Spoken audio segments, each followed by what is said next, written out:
terhadap koruptor saja kita masih pikir-pikir untuk menghilangkan nyawanya, apalagi orang yang tidak terlibat tindak kriminalitas apapun. Ya, kebetulan barangkali berada di tempat dan waktu yang salah, menunaikan tugasnya untuk mengawal seorang ulama.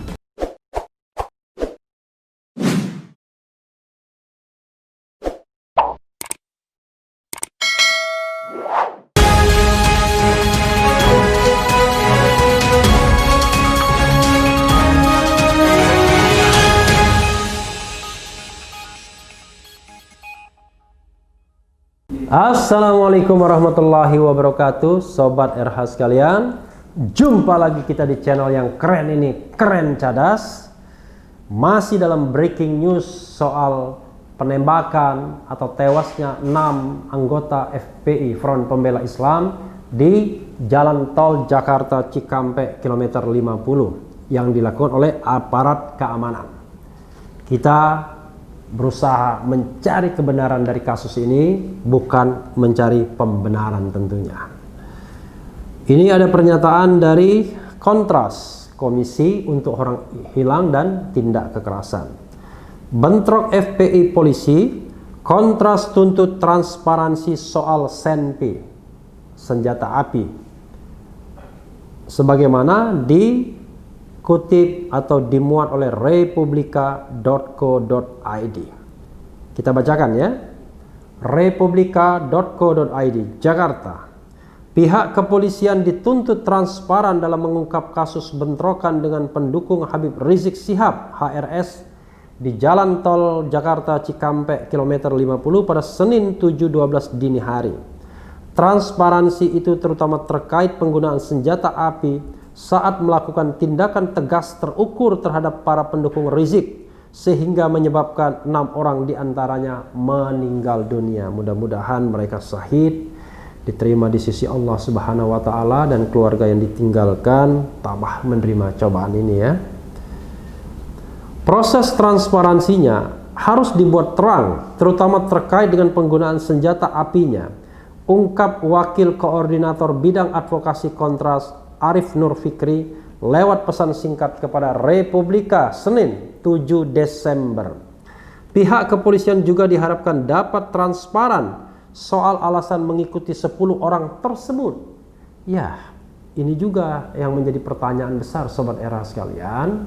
Untuk apa mengikuti rombongan Habib Rizik kalau kaitannya dengan pemeriksaan Habib Rizik di Polda Metro Jaya?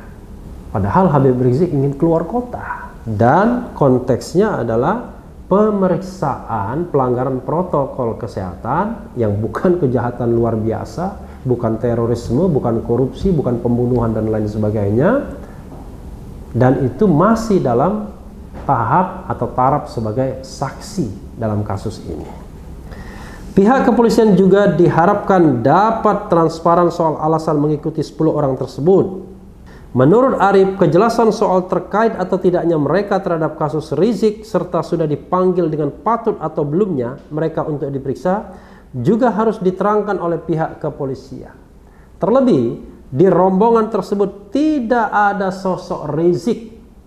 Kalau belum dilakukan proses pemanggilan, jadi pertanyaan kenapa polisi mengikuti ke-10 orang ini?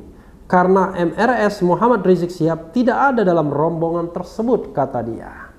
Arif menyampaikan, sebenarnya pihak kepolisian memiliki diskresi untuk menggunakan kekuatan, baik itu penggunaan kekuatan tangan kosong maupun penggunaan senjata api. Namun, untuk melihat penggunaan kekuatan tersebut terukur atau tidak, bisa dilihat dari luka-luka korban. Nah, sekarang sampai breaking news ini dikeluarkan, saya belum tahu lagi beritanya. Apakah pihak FPI sudah mendapatkan jenazah ya ke-6 laskarnya, ataukah jenazahnya masih di rumah sakit? Karena semua itu diketahui dan dilakukan oleh polisi. Jadi polisi yang mengkonfirmasi bahwa mereka sudah meninggal, lalu mayatnya di mana dan lain sebagainya. Apakah luka tersebut langsung diarahkan ke organ-organ yang mematikan atau sempat dilumpuhkan dengan penembakan pada organ yang tidak mematikan tapi tetap melawan perang dia? Ya harusnya ada CCTV ya, tapi konon Jasa Marga mengatakan nggak ada CCTV-nya. Dia juga menyinggung soal proporsionalitas jumlah orang yang terlibat dalam kejadian pada Senin pukul 00.30 waktu Indonesia bagian Barat itu. Menurutnya, itu juga penting untuk diungkapkan ke publik mengingat ada 6 orang yang meninggal dunia dari kejadian tersebut. Terkait dengan proporsionalitas, tim yang turun jumlahnya berapa? Mengingat ada 6 orang yang meninggal, ujar Arif. Ya, Sobat Era sekalian, ini juga penting bagi kita. Sebenarnya yang tidak terungkap dalam press conference itu adalah berapa orang petugas, lalu berapa orang dari pihak Habib Rizik. Konon dari pihak Habib Rizik 10 orang, 6 orang meninggal, 4 orang melarikan diri. Tapi dari pihak petugas, kita tidak tahu berapa jumlahnya, lalu senjata apa yang dia gunakan. Karena perimbangan ini juga penting agar bisa dilihat dimensi proporsionalitasnya. Sekali lagi Sobat Era sekalian, dengan segala hormat, bukan untuk mencari pembenaran, tapi kita harus cari kebenaran. Siapa yang salah harus dinyatakan salah, yang benar tidak boleh disalahkan. Dua pihak tidak boleh menjadi korban dari yang namanya media framing. Jadi seolah-olah ada kelompok yang sudah dinyatakan salah terlebih dahulu. Tapi tidak boleh juga menyalahkan petugas, harus dicari titik terangnya. Ya, tadi oleh tim independen. Diberitakan sebelumnya, petugas Polda Metro Jaya menembak 6 pengikut Rizik lantaran melakukan penyerangan terhadap petugas yang sedang bertugas penyelidikan.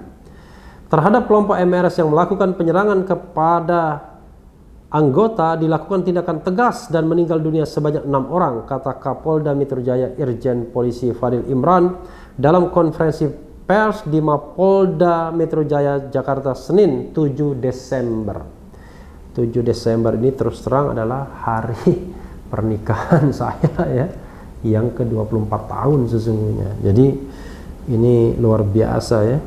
Fadil menjelaskan, kejadian itu terjadi pada Senin dini hari sekitar pukul 00.30 waktu Indonesia bagian Barat di Jalan Tol Jakarta Cikampek kilometer 50. Kejadian berawal saat petugas menyelidiki informasi soal pengerahan massa saat melakukan pemeriksaan terhadap HRS di Mapolda Metro Jaya.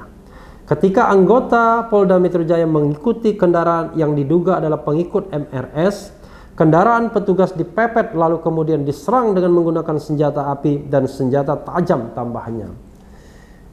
Agak simpel ya keterangannya ya.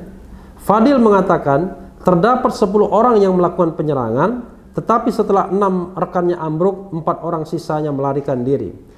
Tidak ada korban jiwa maupun luka dari pihak kepolisian. Pihak polisi hanya ada kerugian materi dari sebuah kendaraan rusak karena dipepet, serta terkena tembakan dari kelompok yang melakukan penyerangan. Tidak sebanding ya dengan 6 nyawa itu. Karena itu perlu lagi diselidiki duduk soal yang sebenarnya. Harus ada tim independen ya. Saat ini polisi masih melakukan penyelidikan terhadap kasus tersebut dan melakukan pengejaran terhadap pelaku. Wah, ini menurut saya sudah framing jadi ya, dikatakan pengejaran terhadap pelaku. Jadi seolah-olah yang salah adalah 10 orang itu dalam versi polisi ya. Karena itu 4 orang yang kabur itu dianggap sebagai buronan. Tapi ya tidak apa-apa. Karena sekarang ini adalah tentu petugas merasa bahwa apa yang sudah dilakukannya adalah benar. FPI punya versi yang lain. Karena itu harus ada otoritas lain yang bisa dipercaya untuk mengungkapkan kasus ini. Komnas HAM mudah-mudahan pay attention ya. Juga DPR, dan yang paling penting adalah Presiden Jokowi sendiri. Inisiatif harusnya dari Presiden Jokowi untuk membuat tim fakta yang independen, tim pencari fakta independen ya. Jangan sampai kemudian nyawa manusia kita anggap ringan karena kebetulan dia bukan siapa-siapa. Sementara ketika kita menyebut hukuman mati bagi Mensos Juliari Peter Batubara yang korupsinya Kalau tidak ketahuan itu potensinya triliunan rupiah, sampai 3 triliun, sudah dihitung oleh Fitra, itu kita masih berdebat apakah akan dikenakan hukuman mati atau tidak. Tentu saja aktivis HAM mengatakan, ya kalau bisa jangan hukuman mati seumur hidup. Tapi yang ingin saya garis bawahi, tanpa meributkan soal perdebatan tersebut, adalah terhadap koruptor saja kita masih pikir-pikir untuk menghilangkan nyawanya. Apalagi orang yang tidak terlibat tindak kriminalitas apapun.